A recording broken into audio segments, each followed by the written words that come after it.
আমার বন্ধুগণ, নমরুদ যখন তার রাজ্যে ঘোষণা দিয়ে দিল যে তোমরা প্রত্যেক দিন ফজরের পর আমার বাড়িতে এসে আমার পায়ে সেজদা করবি, যখন এই ঘোষণা দিয়ে দিলেন পূজারা তার পায়ে এসে সেজদা করতে লাগলেন, তাকে খোদা মানতে লাগলেন। আল্লাহ রাব্বুল আলামিন তার অনেক কষ্ট লেগে গেল যে আল্লাহ রাব্বুল আলামিন তিনি চিন্তা ভাবনা করলেন যে আমি আল্লাহ রাব্বুল আলামিন যে মানব জাতি সৃষ্টি করলাম সেই মানুষই যা রব দাবি করতেছে, তার পায়ে সেজদা করাইতেছে, বাধ্যতামূলক করতেছে, না আর সহ্য করা যায় না। আল্লাহ রাব্বুল আলামিন নমরুদকে ধ্বংস করার জন্য, নমরুদকে খতম করার জন্য হযরত ইব্রাহিম আলাইহিস সালামকে এই নমরুদের জামানার ভিতরে পাঠায় দেওয়ার জন্য একটা পরিকল্পনা করলেন। নমরুদকে ঘুমের ঘরে স্বপ্নে দেখালেন যে তোমার জামানার ভিতরে এমন একজন নবী পাঠাচ্ছি, যে নবী যাইয়া তুমি নমরুদের ক্ষমতাকে ধ্বংস করে দিবে। তুমি যে মানুষদেরকে অত্যাচার করতেছো, বাধ্যতামূলক করতেছো, বিভ্রান্তর মধ্যে ফালাইতেছো, তোমার অস্তিত্ব নষ্ট করার জন্য একজন ছেলে সন্তান আসতেছে, সেই ছেলে সন্তান যদি জন্মগ্রহণ করে অবশ্যই তোমার সিট টিকানো সম্ভব হবে না। সম্মানিত সুধী, তিনি যখন স্বপ্নে দেখে ফেললেন, নমরুদ যখন স্বপ্নে দেখলেন, দেখার পর রাজ্যের সকল মন্ত্রীদেরকে ডেকে আনলেন, মন্ত্রীদেরকে ডেকে এনে সংসদের ভিতরে পরামর্শ করতে লাগলেন। দায়িত্ব দেওয়া হলো আজহরকে যে তুমি আমার সবচাইতে প্রিয় একজন কর্মকর্তা, তুমি একজন প্রিয় একজন কর্মকর্তা, আমার সংসদের একজন ঘনিষ্ঠ একজন লোক, তোমাকে দায়িত্ব দিলাম আমার জামানার ভিতরে আমি নমরুদের এই রাজ্যের ভিতরে জন্ম নিয়ন্ত্রণ বন্ধ রাখতে বলো। তুমি ঘোষণা দিয়ে দাও, যাও তুমি ঘোষণা দিয়ে দাও রাজ্যের ভিতরে যেন জন্ম নিয়ন্ত্রণ করে, যদি কোনো ছেলে সন্তান জন্মগ্রহণ করে অবশ্যই তাকে হত্যা করা হবে। ঘোষণা হয়ে গেল। ঘোষণা হয়ে যাবার পর সবাই আতঙ্কের মধ্যে রইল। এবার আজহর কি করলেন, ঘোষণা দেওয়ার পর তিনি যখন কার্যক্রম শুরু করলেন, আমার ভাইয়ের আমার বন্ধুগণ, বিশাল ঘটনা। আল্লাহ রাব্বুল আলামিন ডাক দিয়ে বলেন, ও নমরুদ রে, তুমি যেই মন্ত্রীর উপরে দায়িত্ব দিয়েছো সেই মন্ত্রীর ঘরেই আমি আল্লাহ রাব্বুল আলামিন হযরত ইব্রাহিম আলাইহিস সালামকে পাঠায়া তোমাকে শায়েস্তা করব। যারা বলে সুবহানাল্লাহ। আমার ভাইয়ের আমার বন্ধুগণ, আল্লাহ রাব্বুল আলামিন আজহরের ঘরে কি করলেন, হযরত ইব্রাহিম আলাইহিস সালামকে পাঠিয়ে দিলেন, যাও আল্লাহর হুকুমে আল্লাহ রাব্বুল আলামিন ওই মন্ত্রীর ঘরেই পাঠালেন, যে মন্ত্রীকে দায়িত্ব দেওয়া হলো যে তুমি জন্ম নিয়ন্ত্রণ বন্ধ রাখো, তুমি জন্ম নিয়ন্ত্রণ বন্ধ করার জন্য সবাইকে জানিয়ে দাও। সেই ঘরেই আল্লাহ রাব্বুল আলামিন হযরতে ইব্রাহিম আলাইহিস সালামকে পাঠিয়ে দিলেন। সম্মানিত সুধী, হযরত ইব্রাহিম আলাইহিস সালাম যখন নমরুদের কাছের একজন মন্ত্রীর ঘরে জন্মগ্রহণ করলেন, জন্মগ্রহণ করার পর এইবার মন্ত্রী সুন্দর চেহারা দেখে, ছেলে সন্তানের সুন্দর চেহারা দেখে মুখের দিকে তাকায় মায়ায় পড়ে গেলেন। মায়ায় পড়ে গিয়ে এবার নমরুদের কাছে নিয়ে আসলেন, হুজুর আমার ঘরে তো একজন সন্তান এসেছে, আপনার কাছে নিয়ে এসেছি, এটাকে কি করব? নমরুদ ডাক দিয়ে বললেন, আজহরে, একে হত্যা করার প্রয়োজন নেই, কেননা এত সুন্দর চেহারা তোমার ঘরের সন্তান, তুমি সুন্দরভাবে লালন পালন করো, কোনো সমস্যা নেই। সম্মানিত সুধী, নমরুদ ডাক দিয়ে বলেন, এই সন্তানটাকে মাঝে মাঝে আমার কাছে দেখাইতে নিয়ে আইসো। আল্লাহ রাব্বুল আলামিন ডাক দিয়া বলে, ও নমরুদ রে, তুমি যাকে হত্যা করার জন্য চেয়েছিলে আমি আল্লাহ রাব্বুল আলামিন তোমার কাছেই ছেড়ে দিলাম। তুমি তাকে চিনে রাখো, বারবার যেন তোমার কাছে আসে, বারবার যেন তোমার কাছে আসে। আর তুমি ভালোভাবে চিহ্নিত করে রাখো, তুমি ভালো করে চিহ্নিত করে রাখো, তুমি ফেসটাকে ভালো করে চিনে রাখো, এই সন্তানই তোমাকে খতম করবে। আল্লাহ রাব্বুল আলামিনের পয়গম্বরদেরকে এমন বিশাল বিশাল পরীক্ষা দিয়েছিলেন, তার মধ্যে হযরত ইব্রাহিম আলাইহিস সালাতু ওয়াস সালামের সবচাইতে পরীক্ষায় উত্তীর্ণ হওয়ার কারণে আল্লাহ রাব্বুল আলামিন হযরত ইব্রাহিম আলাইহিস সালাতু ওয়াস সালামকে ইব্রাহিম খলিলুল্লাহ বানিয়ে দিয়েছিলেন। সুবহানাল্লাহ। সম্মানিত সুধী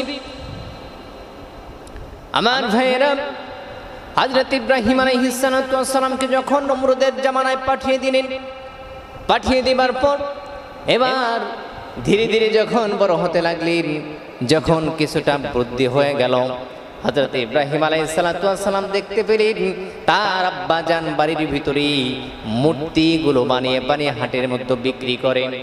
এই তামাশাগুলো যখন দেখতেছিলেন, হযরত ইব্রাহিম খলিলুল্লাহ আব্বাজানকে ডাক দেয়া বলতেছেন, ও বাবাজান, আপনি যে মূর্তিগুলো বানাচ্ছেন এই মূর্তি কি দরকারে আসে? হযরত ইব্রাহিম আলাইহিস সালামকে ডাক দেয়া বলেন, এই মূর্তি তো আমাদের দেবতা, আমাদের রব, আমরাই তো এর গোলামি করি, এরাই তো আমাদেরকে সৃষ্টি করেছেন। হযরত ইব্রাহিম আলাইহিস সালাম ডাক দেয়া বলেন, আব্বাজান, আপনি যেই মূর্তিকে হাত দিয়া নিজে হাত দিয়া বানালেন, পিছনে আপনি খুঁটা দিয়া দাঁড়া করায় রাখলেন, সেই মূর্তি কেমনে আমাদেরকে বানালো, কেমনে আমাদেরকে লালন পালন করলো? আমার তো বোঝা আসে না, আমার তো বোঝা আসে না। আমার ভাইয়ের, আমার বন্ধুগণ, যাইতে যাইতে যখন কিছুদিন চলে গেল, কিছুদিন চলে যাবার পর এবার হযরত ইব্রাহিম আলাইহিস সালামকে তার আব্বাজান ডাক দেয়া বলতেছেন, ও বাবারে, আমি তো অনেক বছর ধরে এই মূর্তিগুলো বানায় বানায় হাটের মধ্যে বিক্রি করি।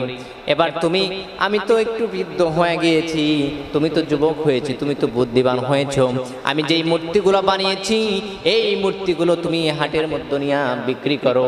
যাও যাও যাও, দূর দেশে হাট রয়েছে, হাটের মধ্যে তুমি চলে যাও। ঝুড়ির মধ্যে করে মাথায় করে নিয়ে হযরত ইব্রাহিম আলাইহিস সালাম যখন মূর্তি নিয়ে যখন হাটের দিকে রওনা হয়ে গেলেন, একটি নদীর ধারে চলে গেলেন। যাবার পর হযরত ইব্রাহিম আলাইহিস সালাম চিন্তা ভাবনা করলেন, আমি একটু রেস্ট নিয়ে নেই, আমি তো অনেক পরিশ্রম করেছি। তিনি যখন মূর্তিটা মাথা থেকে নামিয়ে এবার নদীর পাশে বসলেন, তিনি চিন্তা করলেন মূর্তিগুলোকে একটু গোসল করাই। এবার কি করলেন, হযরত ইব্রাহিম আলাইহিস সালাম একটা মূর্তির ঘাট ধরছেন, ঘাট ধরে ধরে পানির মধ্যে চুবাচ্ছেন আর ঝুড়ির মধ্যে রেখে দিয়েছেন। যখন সবগুলাকে চুবিয়ে ঝুড়ির মধ্যে রেখে দিলেন, কিছুক্ষণ পর কারো হাত চলে গেল, কারো গলা চলে গেল, কারো পা চলে গেল, এভাবে করে অঙ্গ প্রত্যঙ্গ খুশে খুশে পড়ে গেল। কেননা মাটির দেবতাকে যখন পানির মধ্যে চুবানো হয়, পানির মধ্যে চুবানোর পর ওই মাটির দেবতা আস্তে আস্তে নষ্ট হয়ে যায়, এটাই বাস্তবতা। এবার যখন হযরত ইব্রাহিম আলাইহিস সালাম হাটে নিয়ে গেলেন, বাজারে নিয়ে যাবার পর যখন তিনি বিক্রির জন্য ঝুড়িটা নিচে নামিয়ে রাখলেন, ঝুড়িটি নিচে নামানোর পর সব ক্রেতারা আসে ইব্রাহিম আলাইহিস সালামের এই মূর্তিগুলো দেখে দেখে সবাই চলে যায়। কেননা মূর্তির হাত নাই, পা নাই, চোখ নাই, এবং কি এই পানির মধ্যে দেবার কারণে তার চেহারাগুলো নষ্ট হয়ে গেছে, রং উঠে গিয়েছে। কেউ নিল না, বাড়িতে ফিরে নিয়ে এসেছে। হযরত ইব্রাহিম আলাইহিস সালামের পিতা জিজ্ঞেস করতেছেন, ইব্রাহিম রে, তুমি মূর্তি কেন ঘুরিয়ে নিয়ে এসেছো? হযরত ইব্রাহিম আলাইহিস সালাম ডাক দিয়ে বলে, বাবা, তুমি মূর্তির দিকে তাকায় দেখো, এই মূর্তির চেহারা দেখে কেউ আমার কাছ থেকে মূর্তি কিনলো না, কেউ আমার কাছে আসলো না।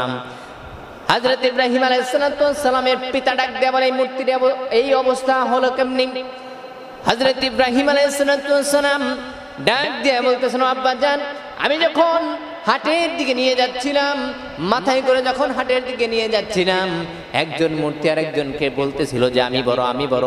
এ বলে আমি বড়, ও বলে আমি বড়, এই কথা বলে বলে ঝগড়া করে একজন আরেকজনের হাত পা ভেঙে ফেলেছে, হাত পা ভেঙে ফেলেছে। ও আব্বাজান, এই হাত পা ভাঙ্গার কারণে, হাটের ভিতরে মূর্তিগুলো নেওয়ার কারণে কেউ নিল না। হযরত ইব্রাহিম খলিলুল্লাহর আব্বাজান ডাক দিয়া বলতেছেন, ও সন্তান রে, তুমি কেন মিথ্যা কথা বলতেছো? এই মূর্তি কেমনে একা একা লড়াই করবে? সে প্রস্রাব করলেও তো সে প্রস্রাবের জায়গা চেঞ্জ করতে পারে না। এই মূর্তি কেমনে একা একা ঝগড়া করবে? এটা কোনোদিনও সম্ভব নয়। তুমি কেন মিথ্যা কথা বলতেছ? আল্লাহর পয়গম্বর হযরতে ইব্রাহিম খলিলুল্লাহ ডাক দেয়া বলতে, শোনো আব্বাজান, যেই মূর্তি নিজের হাত নিজে রক্ষা করতে পারে না, যেই মূর্তি নিজে প্রস্রাব করলে সে প্রস্রাবের জায়গা থেকে সরে যেতে পারে না, নিজেকে রক্ষা করতে পারে না, সেই মূর্তি কিভাবে আমাদের দেবতা হয়? আল্লাহু আকবার। কতটুকু জেহেন থাকলে বাবাকে বাল্যকালেই এই প্রশ্ন করেন। বাবাকে বলতেছেন, আব্বাজান, যেই মূর্তি নিজের দেহ নিজেকে রক্ষা করতে পারে না, সেই দেবতা, সেই মূর্তি আমাদেরকে কেমনি খাওয়ায়, আমাদেরকে কেমনি চলায়, আমাদেরকে এই সুন্দর দেহ কেমনে দেয়? হযরত ইব্রাহিম খলিলুল্লাহ পিতা চিন্তা করলেন যে সন্তান নিয়ন্ত্রণ করার জন্য মন্ত্রী আমাকে দায়িত্ব দিয়েছিল, সেই সন্তান তো আমার ঘরেই। বিচার চলে গেল। হযরত ইব্রাহিম আলাইহিস সালামের পিতা, হযরত ইব্রাহিম আলাইহিস সালামের পিতা নমরুদের কাছে চলে গেলেন। চলে গিয়া ডাক দিয়া বলতেছেন, হুজুর, আমার তো অবস্থা কাহিল। যেই সন্তান নিয়ন্ত্রণ করতে বলেছিলেন সেই সন্তান তো আমার ঘরে জন্ম নিয়েছে। এই দেবতাদেরকে বলতেছেন এইটা নাকি আমাদের দেবতা নয়। এবার যখন নমরুদের কাছে বিচার চলে গেল, বিচার যাবার পর এবার নমরুদের কাছে আল্লাহর পয়গম্বর হযরত ইব্রাহিম খলিলুল্লাহকে ডেকে আনা হলো। হযরত ইব্রাহিম খলিলুল্লাহকে যখন নিয়ে আসা হলো, তিনি আয়েশা এবার কি করলেন? তিনি আয়েশা এবার যখন নমরুদের সামনে দাঁড়ায় গেলেন, নমরুদ ডাক দিয়ে বলতেছেন, বাবা জান, তোমার কি হয়েছে, তোমার কি সমস্যা? হযরত ইব্রাহিম খলিলুল্লাহ ডাক দিয়ে বলতেছেন, ও নমরুদ সাহেব, আমাদের এই রাজ্যের প্রধানমন্ত্রী, আমার কোনো সমস্যা নেই, তবে এটা হলো সমস্যা। এই সমস্যা হলো আপনারা যাকে দেবতা মনে করছেন, যেই মূর্তিগুলোকে আপনারা রব মনে করছেন, যেই দেবতাকে আপনারা পালন কর্তা মনে করেছেন, এই দেবতা কখনোই আমাদের পালন কর্তা হতে পারে না। কেননা যে নিজের দেহ নিজেই রক্ষা করতে পারে না, সে কেমনে আমাদের দেবতা হয়? হুজুর, আপনি অবশ্যই নমরুদ, আপনি অবশ্যই আমার হাতে হাত রাইখা কালেমা ভরে মুসলমান হয়ে যান। লা ইলাহা ইল্লাল্লাহু মুহাম্মাদুর রাসূলুল্লাহ সাল্লাল্লাহু আলাইহি ওয়াসাল্লাম, মানে কালেমার দাওয়াত দিলেন। ওই জামানায় খলিলুল্লাহর দাওয়াত দিলেন। আমাদের জামানায় হলো লা ইলাহা ইল্লাল্লাহু মুহাম্মাদুর রাসূলুল্লাহ, আর হযরত ইব্রাহিম আলাইহিস সালামের কালেমা হলো লা ইলাহা ইল্লাল্লাহু খলিলুল্লাহ। দাওয়াত দিলেন যে যাও আমার হাতে হাত রেখে কালেমা পড়ে মুসলমান হও। নমরুদ চিন্তা করলেন, কার দাওয়াত দেয় আমাকে? তুমি কার দাওয়াত দিচ্ছ? আমি তো একজন রব, আমি তো একজন খোদা, নাউযুবিল্লাহ বলি। সম্মানিত শুধু যখন বলতেছেন, নমরুদ বলতেছেন আমি তো একজন রব, আমি তো একজন খোদা, হযরত ইব্রাহিম আলাইহিস সালাম ডাক দেয়া বলেন, আমার খোদা মানব জাতির কল্যাণের জন্য আসে। কোনো মানুষ যদি বিপদ আপদে থাকে, কাউকে সহযোগিতা করে, কাউকে খালাস করে যায়, আবার কাউকে শাস্তিও দেয়। এইবার নমরুদ কি করলেন? তার কয়েদিখানা থেকে দুটি লোক আনলেন, এনে একটি লোককে কয়েদিখানা থেকে সারা দিয়ে দিলেন, মানে ছেড়ে দিয়ে দিলেন। একটিকে খালাস করে দিলেন, আরেকটিকে হত্যা করে ফেললেন। নমরুদ ডাক দেয়া বলে, ও ইব্রাহিম, তোমার রব যা পারে আমিও তো তাই পারি, আমার ক্ষমতা কি কম আছে? আমাকে রব বলে তুমি মেনে নাও। নাউযুবিল্লাহ। হযরত ইব্রাহিম আলাইহিস সালাম ডাক দিয়ে বলতেছেন, নমরুদ, আমার রব যা পারে তুমি পারো না। কেননা আমার রব প্রত্যেক দিন সকালবেলা সূর্য উঠায় পূর্ব দিক থেকে, তুমি যদি অবশ্যই খোদা হও, তুমি যদি তোমার যদি এতই ক্ষমতা থাকে, তুমি যদি খোদা দাবি করো, আমার রব পূর্ব দিক থেকে পশ্চিম দিকে সূর্য আনয়ন করেন, তুমি পশ্চিম দিকে থেকে সূর্য উদয় করো, সূর্য উঠাও, সূর্য উদয় করো, তোমার যদি ক্ষমতা থাকে।